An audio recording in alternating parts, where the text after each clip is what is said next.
주일입니다. 제가 성령에 대해서, 성령 강림에 대해서 이야기 좀 하려고 하다가 아브라함 이야기를 마무리하려고 합니다. 여러분 성경에 보시면 사무엘상에 보시면 다윗 앞에 사울 왕이 있습니다.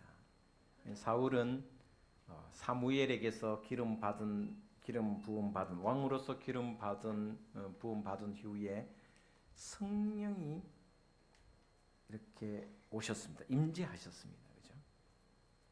근데 예언도 하고 그 성령의 임재를 통해서 여러 가지 예언을 할 뿐만 아니라 하나님의 능력으로 또 블레셋과의 전쟁에서 승리도 하고 등등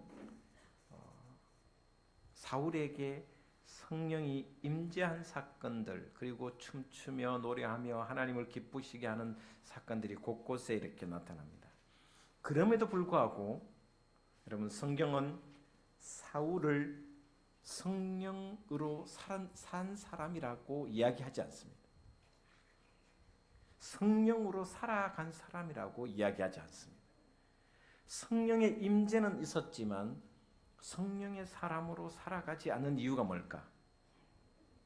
여러분 성령은 일상의 삶 속에서 성령의 충만함으로 살아갈 때 진짜 성령의 삶이라는 것입니다. 그것을 갈라디아서 5장 22절 이하에는 열매로 나타난다라고 이야기했습니다. 그 사람의 삶이 성령으로 충만하고 성령의 삶을 살아가면은 잠깐 성령이 머무는 것이 아니라 일상의 삶에서 성령의 충만함으로 살아간다면 열매가 이렇게 맺힌다고 이야기했습니다. 오직 성령의 열매는 사랑과 희락과 화평과 오래 참음과 자비와 양성과 충성과 온유와 절제니 이 같은 것을 금지할 법이 없느니라. 갈라디아서 5장 23절 말씀.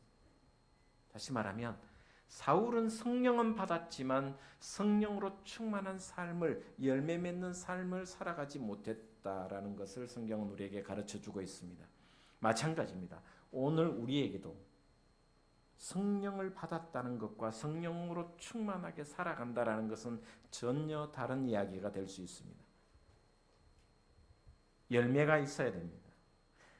이 9가지 열매 중에 사랑과 희락과 화평과 오래 참음과 자비와 양성과 충성과 온유와 절제, 이 9가지 열매 중에 딱 하나를 뽑으라면 사랑이라 할 수 있어요. 오늘 예배를 드리는 저와 여러분, 잠깐 성령을 받을 수는 있습니다. 그러나 일상의 삶에서 성령으로 충만한 삶을 살아가기 위하여 여러분 가운데 오늘 이 말씀, 성령의 열매가 매일매일 가득하시기를 주의 이름으로 축복을 드립니다. 이게 바로 성령 충만한 삶입니다. 성령 강림절의 삶입니다. 오늘은 제가 이 성령 강림절보다는 사라의 죽음과 아브라함의 죽음 이야기를 하려고 합니다. 왜냐하면 성경은 사람의 태어남과 사람의 삶과 그 인생 스토리와 마지막에 죽음의 이야기를 계속해서 반복하고 있습니다. 하나님의 이야기인과 동시에 사람의 살아감과 또 살아냄과 그 속에서 신앙의 삶을 살고 난 뒤에 결국은 죽음에 이르는 스토리가 바로 성경의 이야기입니다.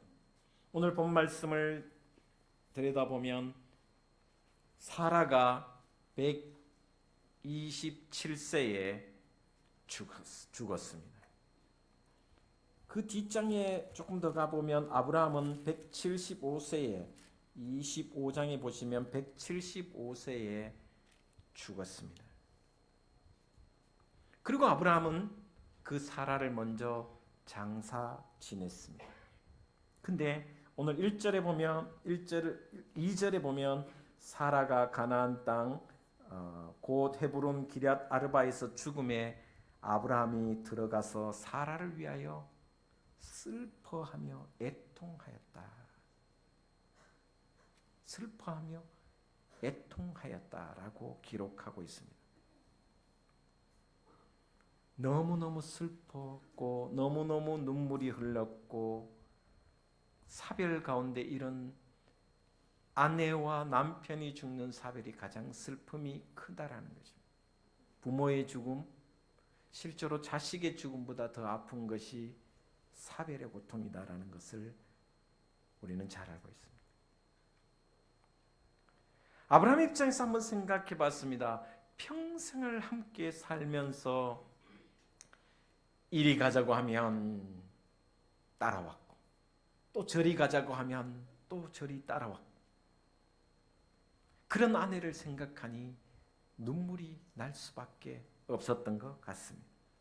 아마 지나온 삶이 주마등처럼 지나갔을 것입니다.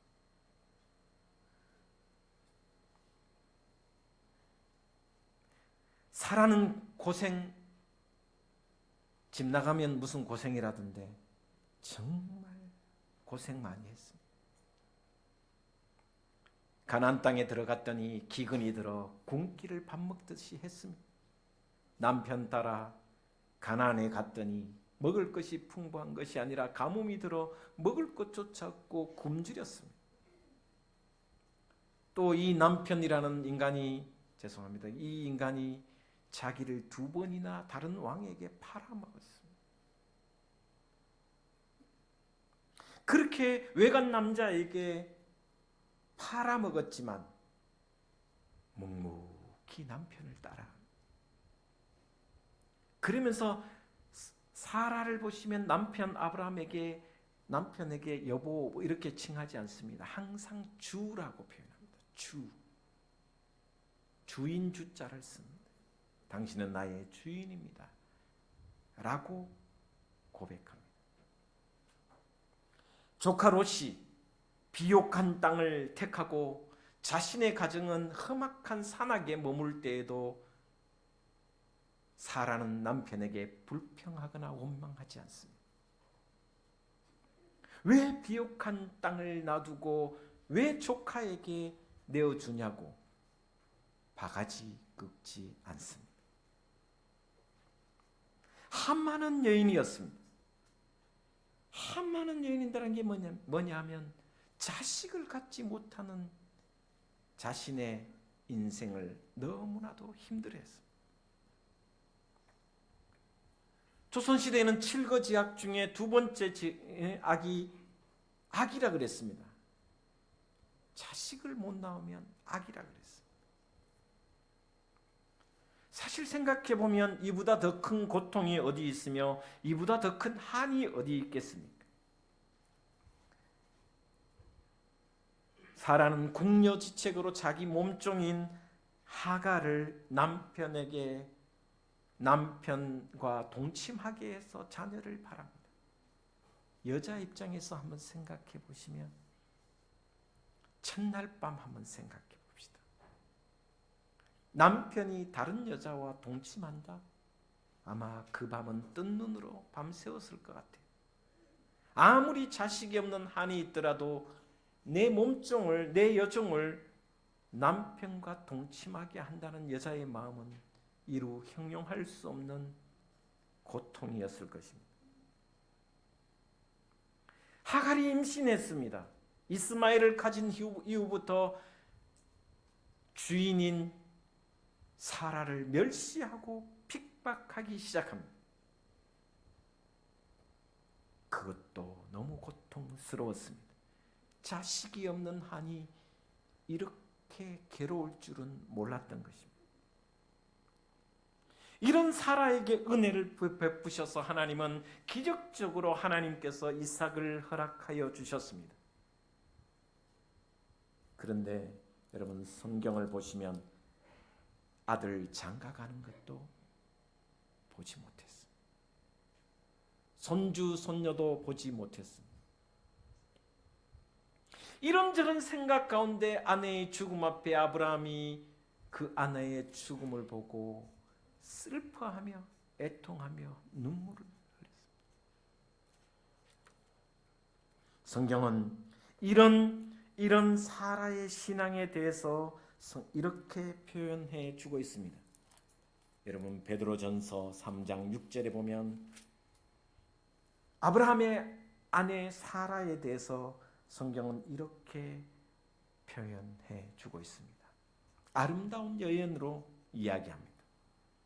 3장 6절 베드로전서 3장 6절 사라가 아브라함을 주라 칭하여 순종한 것 같이 너희는 선을 행하고 아무 두려운 일에도 놀라지 아니하면 그의 딸이 된 것이니라. 아름다운 여인으로 표현하고 있습니다.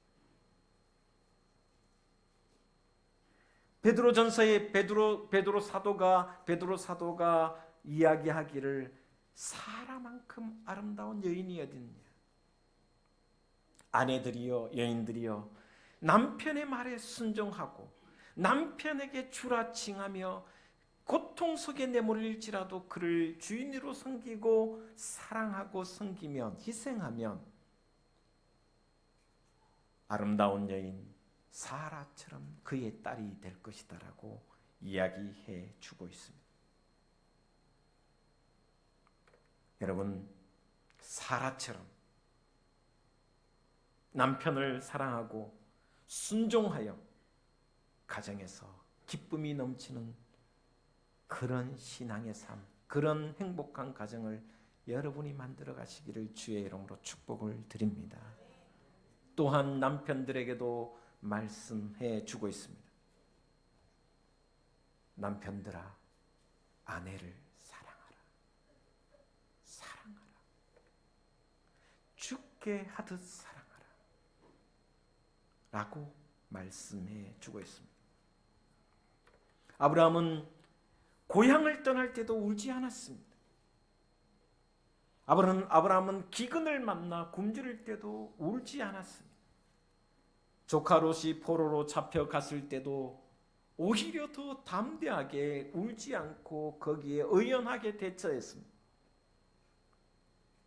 심지어 하갈을 내쫓을 때도 첫 번째 얻은 아들 이스마엘과 하갈을 내쫓을 때도 울지 않았습니다. 그런데 아내가 죽자 슬퍼하며 애통하며 눈물 가득 흘렸습니다. 그러다가 문득 아내를 장례를 치러야 된다는 생각에서 찾아봅니다.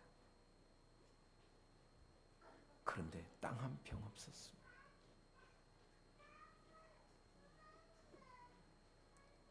사라가 지금 127세니까 아브라함의 나이는 10살 많으니 137세입니다.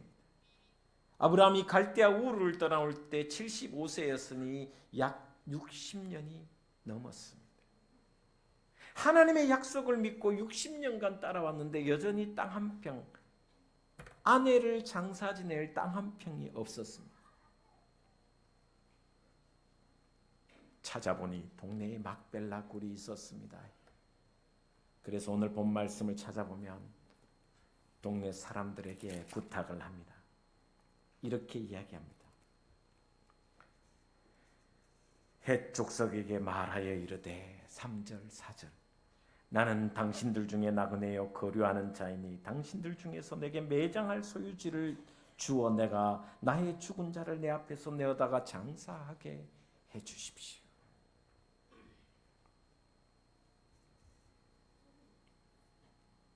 동네 사람들이 공짜로 쓰라고. 당신은 여러분 성경의 6절에 이렇게 이야기합니다. 헷 족속이 아브라함에게 대답하여 이르되 내 주여 들으소서 당신은 우리 가운데 있는 이방인이고 나그네지만 하나님이 세우신 지도자라고 이야기합니다. 하나님이 세우신 지도자이니 공짜로 쓰십시오. 그러나 아브라함은 끝내 공짜로 받지 않습니다. 엄청난 돈, 은 400세겔이나 주고 그 동굴을 막벨라 굴을 삽니다. 그리고 그곳에 나중에 25장에 보시면 175세에 죽었을 때 이삭이 그도 거기에 묻혔더라라고 이야기해 주고 있습니다. 아브라함은 아내가 죽은 후에 혼자 살다가 나중에 그두라라는 여인과 재혼을 합니다. 그렇게 살다가 175세가 되어 죽습니다. 신앙, 성경은 삶과 죽음의 이야기입니다. 사라도 죽고 아브라함도 죽습니다. 아들 이삭이 어머니 무덤인 이 막벨라 굴에 아브라함을 장사 지냅니다. 그 누구도 창조주 하나님의 역사를 거스를 수가 없습니다. 지난 주중에 부고가 하나 날아왔습니다.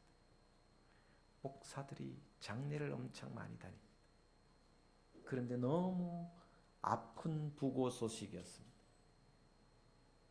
42세 된 우리 후배 목사가 강릉의 모 교회 부목사로 있는데 담임 목사님 성지순례 간 사이에 너무 많은 일을 하다 보니 예배 후에 쓰러져서 그냥 그 자리에서 죽음을 맞이했습니다. 42세 아이들 셋을 두고 사모와 아이들 셋을 두고 장례가 터졌습니다. 죽음은 예외가 없으며 순서가 없다라는 것을 다시 한번 생각해 봅니다. 죽음이 나와는 멀리 있는 것처럼 사람들은 생각합니다. 나와는 상관이 없는 것처럼 여기며 매일매일을 살아갑니다. 그러나 사라도 죽고 아브라함도 죽고 젊은 목회자도 죽는 것이 인생이고 하나님의 창조주 하나님의 역사입니다. 여러분 죽음을 일찍부터 준비했으면 좋겠습니다. 유언도 남겼으면 좋겠습니다. 하나님이 부르시면 다 준비했다고 하면서 예스! 하나님 불러주셔서 감사합니다 하고 호련히 갈 수 있는, 저는 우리 어머니의 죽음, 지난 주중에 우리 어머니가 기일이었습니다. 호련히 간 어머니의 모습, 임종을 지켜보지 못한 안타까움이 있지만 그런 것은 안타까운 거고 죽음이라는 것이 이렇게 복될 수 있구나라는 생각을 또다시 했습니다. 저렇게 호련히 가는 것도 참 죽음의 복이구나.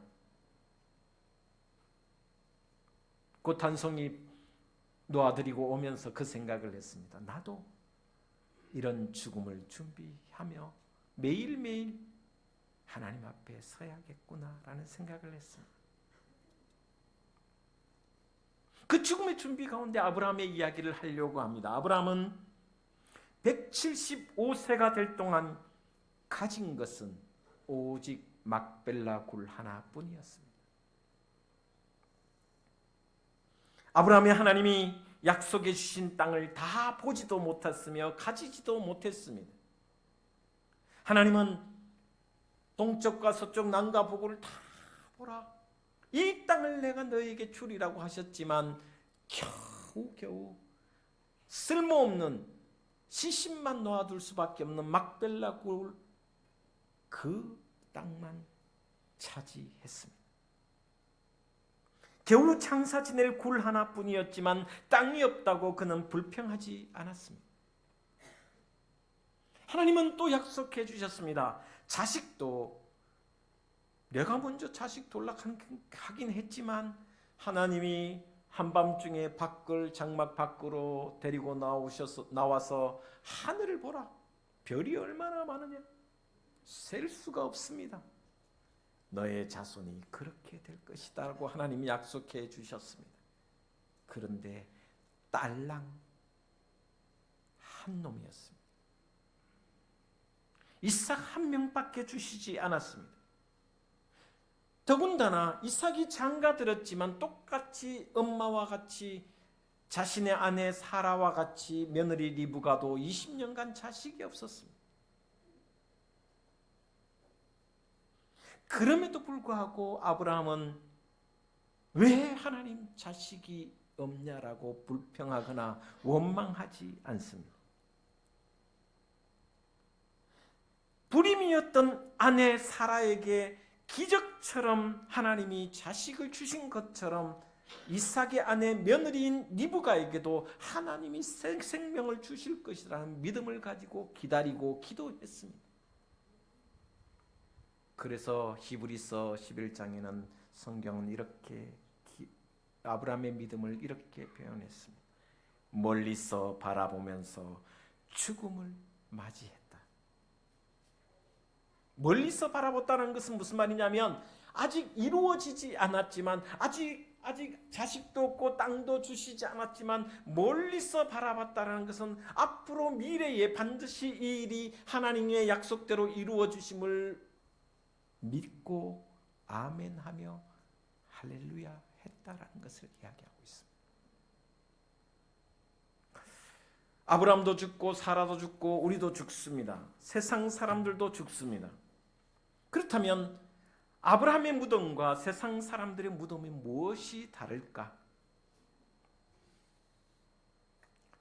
세상 사람들의 무덤은 여기 내가 살고 있는 여기가 영원히 살 수 있는 것처럼 영원한 성이 여기인 것처럼 살아가는 존재들이 바로 세상 사람들의 무덤입니다. 물질과 쾌락과 욕심의 종이 되어 살고자 발버둥치는 모습입니다. 그러다가 죽을 때가 됐어야 모든 것이 허무하다라는 것을 깨닫고 더 살고 싶어 발버둥치는 게 세상 사람들입니다. 끝내는 아무 소망 없이 한평 땅에 묻히는 인생이 세상 사람들의 무덤입니다. 그러나 아브라함의 무덤은 전혀 다른 무덤이며 죽음이었다라는 것을 히브리서 11장에는 이렇게 기록하고 있습니다. 제가 히브리서 11장 13절을 찾아서 여러분에게 봉독해 드리겠습니다. 히브리서 11장 13절에 이 사람들은 다 믿음의 조상들을 이야기합니다. 이 사람들은 다 믿음을 따라 죽었으며 약속을 받지 못하였으되, 여러분 약속이 이루어지지 않았어요. 약속을 다 받지 못했어요. 하나님은 이만큼 약속해 주셨는데 하늘의 별같이 약속해 주셨는데 딸랑 한 명 주셨어요. 그 약속을 다 받지도 못했지만 그러나 그것들을 멀리서 보고 환영하며 또 땅에서는 외국인과 나그네 인물 증언하였다라고 기록하고 있습니다. 저는 이 장면에서 하나님께서는 왜 약속하신 것을 다 이루어 주시지 않을까? 여러분 한번 생각해 보세요. 하나님 분명히 약속해 주셨는데 다 주시지 않아요.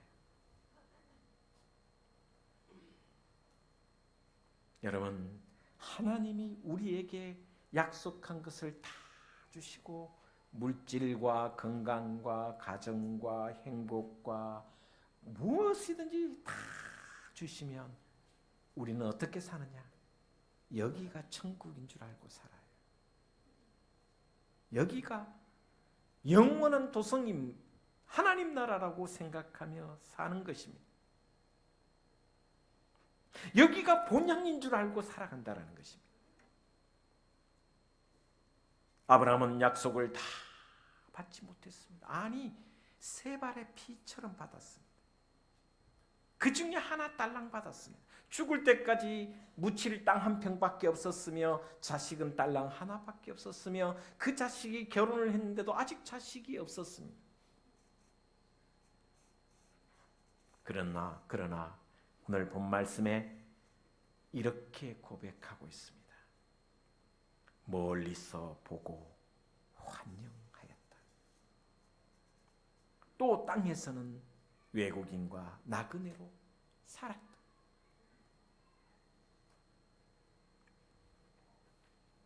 아내가 죽었지만 아내의 시신을 묻을 땅 한 평도 없었음에도 불구하고 그는 하나님을 향하여 하나님 내 신세가 왜 이 모양 이 꼴입니까? 원망하지 않습니다. 불평하지 않습니다.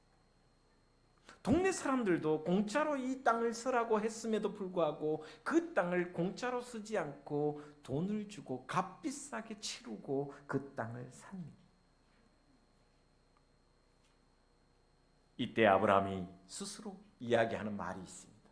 나는 이 땅, 당신들이 거하는 해족속이 거하는 그 땅에 같이 살지만 나는 나그네라고 이야기합니다. 나는 옛날 성경에는 우고하는 자라고, 거류하는 자, 떠돌이라는 것입니다. 여러분, 히브리라는 단어가 떠돌이입니다. 히브리라는 단어가 나그네라는 의미가 있습니다. 아브라함은 자신의 인생관이 나그네요, 외국인이요, 거류하는 사람이라는 것을 알고 있었습니다. 나이가 그토록 많아도 자기가 죽음에 이르러 175세가 되어도 이 땅은 잠시 머무는 나그네요, 잠깐 우거하는 곳이라 여기며 살았다라고 이야기해 주고 있습니다. 왜 나그네로 살았을까? 왜 거류하는 외국인처럼 살았을까? 왜 천막의 삶을 살았을까? 아브라함은 더 나은 본향을 바라보았기 때문입니다. 영원한 도성, 영원한 생명이 있고 하나님과 함께하는 영원한 도성, 그 도성을 바라보며 지금 내가 머무는 곳은 거류하는 곳이요 나그네의 삶이라는 것을 알고 있었습니다. 하나님이 직접 통치하시고 하나님이 모든 주인이 되어주시는 영원한 도성, 그 성을 바라보며 여기서는 나그네로 살았다라고 이야기해 주고 있습니다. 제가 노래는 가사는 다 모르지만 타향살이 몇 해 된가. 여러분, 우리의 인생은, 이 땅에 여러분이 살아가는 인생은 여기가 타향입니다. 여기가 고향이 아닙니다. 여러분 다 고향이 있을 것이다마는 저도 고향이 청송입니다. 청송 촌놈이 출세해갖고 목사가 되고 목회를 합니다.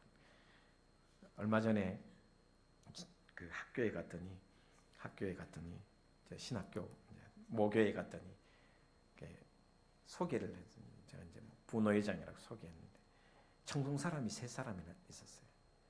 야, 청송 촌놈들 출세했다고 3명 소개하는데 저는 출세한 거 아니라고요. 그리스도인은 이 세상을, 내가 살고 있는 이 세상을 타향살이라고 여기며 사는 것이 그리스도입니다. 세상 사람들은 과거의 장소요, 정든 곳이요, 뒤에 있는 것, 추억이 있는 곳이 고향입니다. 그래서 뒤를 바라보고 살아갑니다. 여러분, 롯의 아내가 뒤를 돌아본 것은, 소금기둥이 된 것은 미련이 남아있기 때문에, 나그네의 인생이 아니었기 때문입니다. 여러분, 저와 여러분이 떠나온 곳은 고향이라 하지 않습니다. 우리 믿음의 사람들은 내가 육신의 고향을 바라보는 것이 아닙니다. 우리 믿음의 사람들은 뒤에 있는 것을 고향이라 하지 않습니다. 우리의 고향은 미래에 있습니다. 믿음의 사람들의 미래는, 고향은 과거에 있는 것이 아니라 미래에 있다는 것입니다. 그래서 믿음은 바라는 것들의 실상이지 보지 못하는 것들의 증거지 과거의 것이 아니라고 이야기하고 있습니다.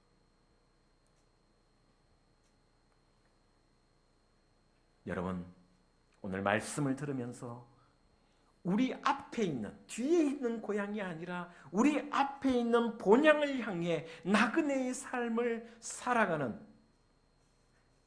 거류민처럼 외국인처럼 살아가는 믿음의 행진을 주님 오시는 그날까지 걸어가시기를 주의 이름으로 축복을 드립니다.